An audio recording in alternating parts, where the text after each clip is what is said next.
Leaders in politics and business, along with academics, have come together in Dubai for this year's World Government Summit.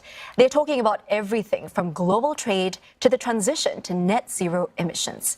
And joining us live now is one of the attendees. Jeffrey Sachs serves as Director of the Center for Sustainable Development at Columbia University. Professor Sachs, thank you so much for joining us today. Well, as the world emerges from the pandemic and also amid the fallout from the war in Ukraine, what is your outlook when it comes to the global economic growth as well as inflation for the next few years? And what can policymakers do to navigate these choppy waters, especially here in Asia? I think the waters are going to remain choppy for the foreseeable future. The war in Ukraine certainly is not over by any means. In fact, the two sides, the U.S.-led coalition and Russia, have not sat down to negotiate. That destabilizes the whole world. Similarly, the U.S. and China tensions, of course, are high and still rising. So I think we're living in a period when geopolitics really dominates the global economy. And as long as geopolitics is as fraught with division as it is right now, it's hard to believe that we're going to have any kind of smooth sailing economically. And speaking of which, let's move a little into your forecasts for the trajectory of world politics. Now, as we approach 1 year since Russia's invasion of Ukraine, can we see an end to the conflict in the near future, or is it likely to escalate, in your view? What are the current options that are still available to resolve it? Well, negotiations could end this because the terms on which the war could end are pretty clear. Ukraine would be neutral. NATO would acknowledge it's not enlarging, which is one of the main causes of this war. Crimea would remain in Russia's hands, and Russia would withdraw from Ukraine because there would be a kind of political settlement or armistice. The fact of the matter is, however, neither the U.S.-led coalition nor Russia right now are talking with each other. The U.S. basically ruled out negotiations a year ago. Big mistake in my view, but it ruled out negotiations. It said Ukraine will win on the battlefield. I think that's unlikely, very frankly. But it means that the two sides are not talking right now. If they did, the whole world would breathe a sigh of relief, but they're not talking right now. What can be done to resolve it then? What options are still available? Are there key players, countries, organizations that can move this along to resolution? I think that the countries that are not party to the conflict, big powers like India, which is the presidency of the G20 this year, like Brazil, the major power of Latin America, where President Lula has said to both sides, this war has to stop. This is where I think action could happen.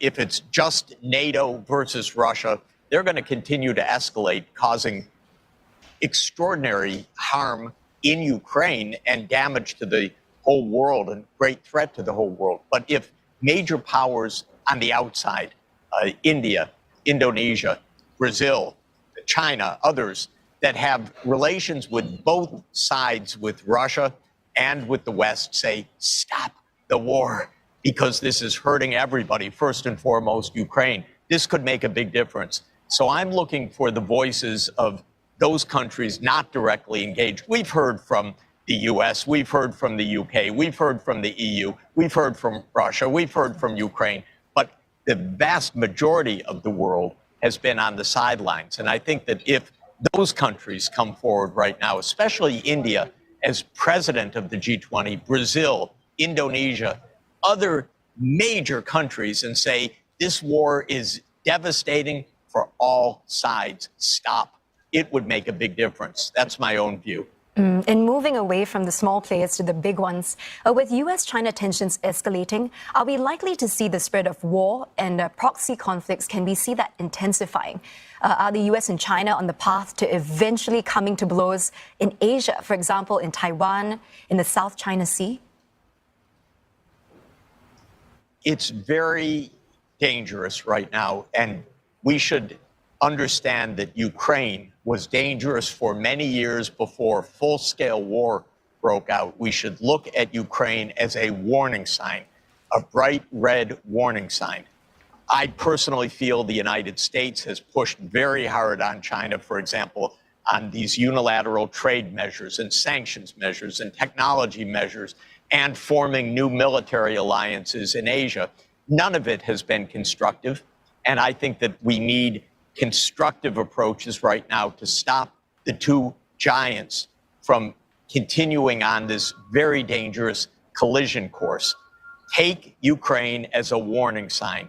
The same could happen in Asia. It would be devastating for the world.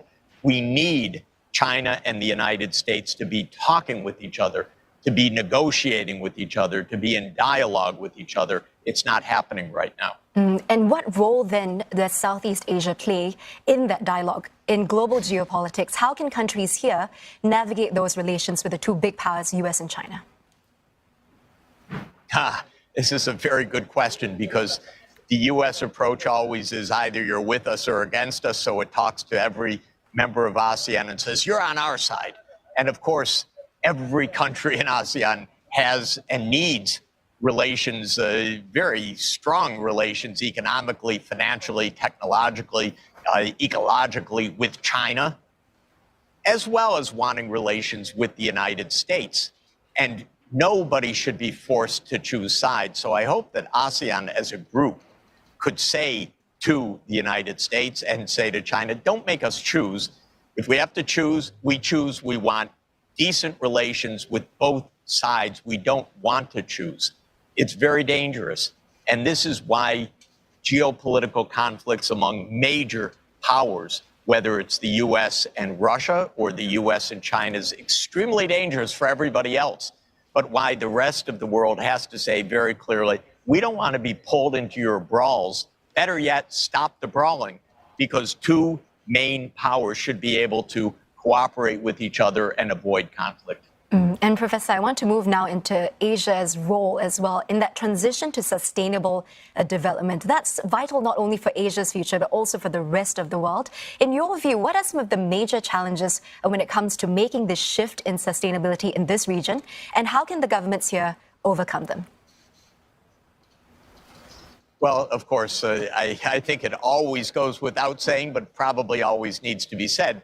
Asia's home to around 60% of the world population and more than half of the world output and more than half of the world's greenhouse gas emissions and more than half of the world's environmental crises. So the future of the world, of course, is the future of Asia, and what Asia does is going to shape the entire 21st century fundamentally. And Asia needs to do two basic things. First, to cooperate within Asia rather than having these tensions, because everything that needs to be done, whether it is decarbonizing the energy system, protecting the rainforests of Southeast Asia, protecting the food supplies for more than half the world's population, is a cooperative venture. This is the first point. The second point is Asia needs to create the financing institutions and the practical plans to actually get done what needs to be done, which is transform our energy systems from fossil fuel based, and Asia is a completely fossil fuel based part of the world economy, to green energy, and not in the long term. We have a very few years to get this done. Fortunately, the Asian economies have tremendous capacity when they put their minds to it and when they cooperate with each other.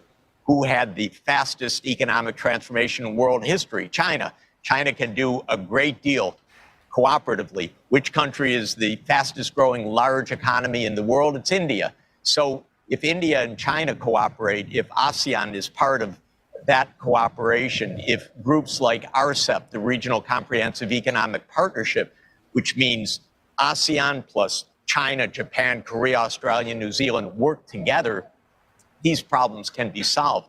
But to do all of this, we have to put aside the old 20th century outmoded geopolitics. That is the US versus Russia. What could be more 20th century than that? Or the US versus China? We have to think in a 21st century way, and especially Asia has to stand together and say, we don't want to be divided. We need to solve our problems. Some thought-provoking insights there. Thank you for sharing your views with us, Professor. That was Jeffrey Sachs, who's director of the Center for Sustainable Development at Columbia University. And he's joining us from the World Government Summit in Dubai.